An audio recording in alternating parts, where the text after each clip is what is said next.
e queria fazer uma pergunta, que é a pergunta que eu sempre tenho curiosidade, sempre quis fazer de forma mais direta, Roberto, faço aqui ao vivo para as pessoas, na frente das pessoas. Roberto, eu já fui diretor do Instituto Liberal. Na época da fundação do Novo, eu acho que nós acabamos nos conhecendo rapidamente, mas eu fui a vários jantares com o João Amoedo, fui a evento do Novo, fui a evento no Fashion Mall, fui entusiasta do Novo, pedi filiação na época nas minhas redes sociais, eu fui um grande entusiasta do Novo. E no final a gente vê um projeto que acabou dando no que deu, né? Acho que você e o Salles aqui viram de camarote como é que a coisa aconteceu. Mas não foi só o Novo.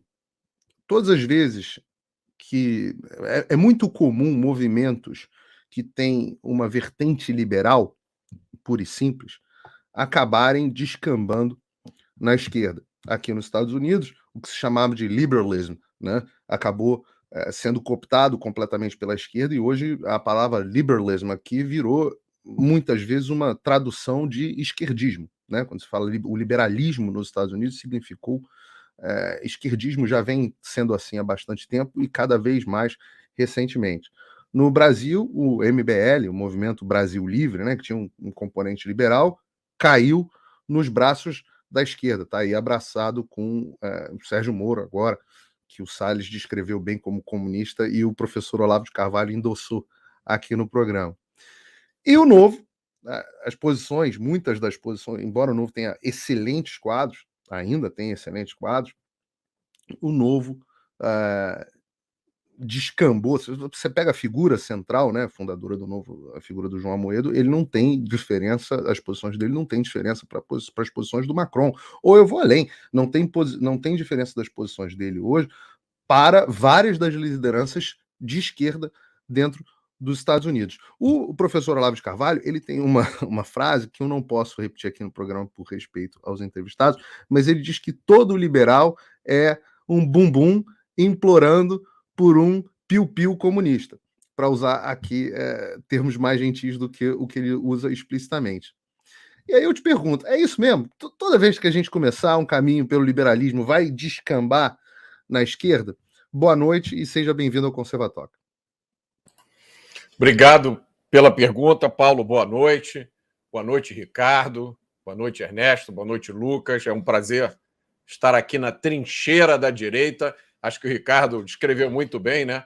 É uma trincheira onde estão os conservadores, os liberais, os libertários, os anarcocapitalistas, né? Tem espaço para muita gente. É a verdadeira diversidade. Nós não pregamos a diversidade, nós praticamos a diversidade.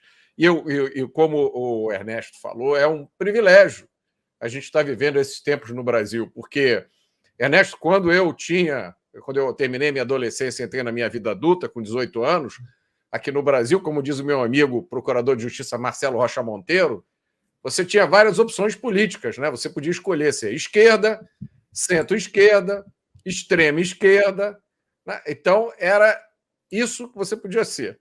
E eu confesso a vocês que eu fui surpreendido pela rapidez com a qual esse cenário se transformou.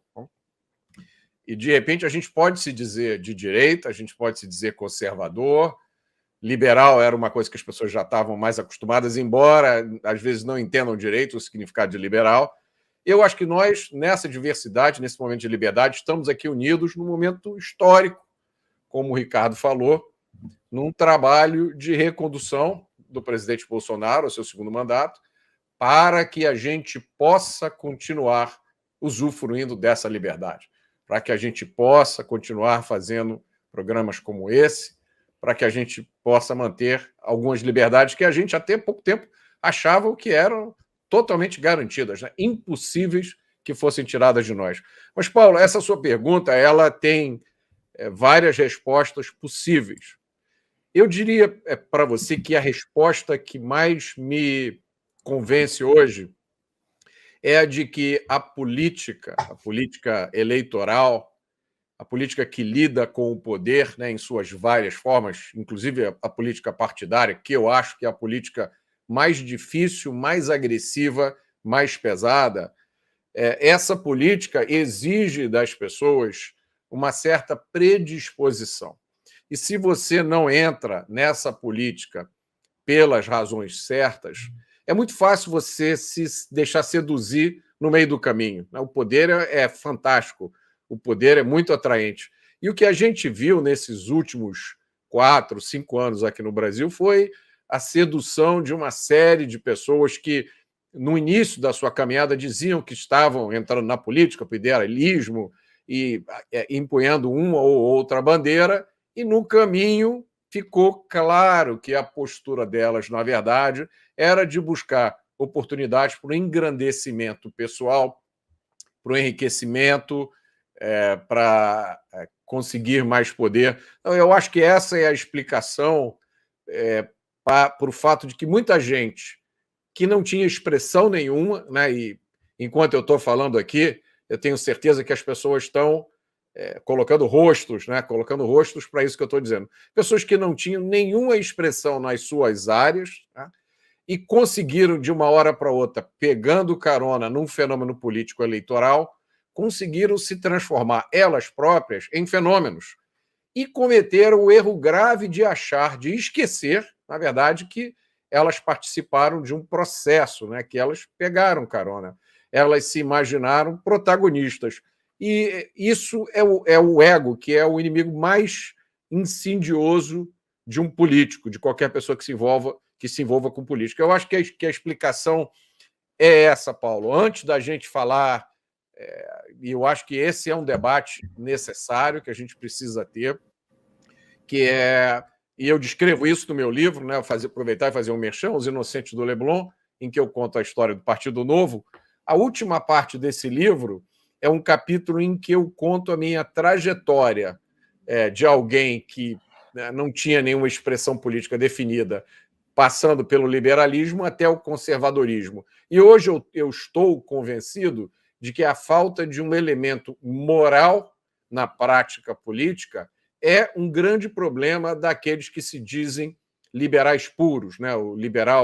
Eu sou liberal só na economia, e no resto cada um faz o que quer.